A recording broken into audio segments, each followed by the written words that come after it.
Hello guys, good morning. So today I will give you a tour of our mini fridge here in the truck. Char.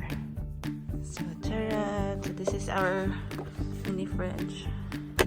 Usually put this pababa. If you are traveling, it will not be moving. But so right now, I have to give you a tour. Tataas natin, and then we'll open it. Yeah, open sesame. Wow. So right now, I have yung cooked hard-boiled eggs. Cooked na nga, hard-boiled pa. And then I have my rice na I cooked yesterday. Lagay lang natin. And then I have water. And this is the, unahan natin to.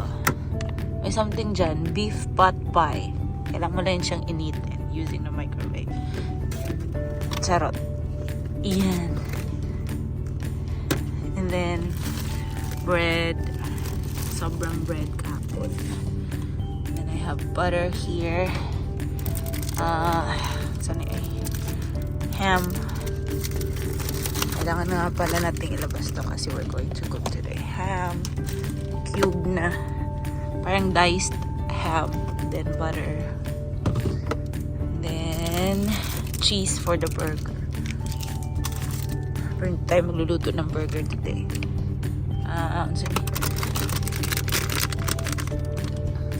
Finely shredded Colby and Monterey Jack cheese.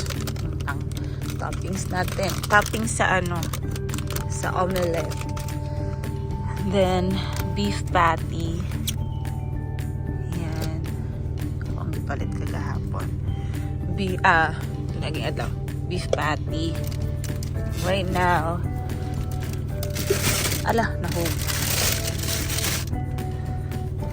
Kaning chicken tenders.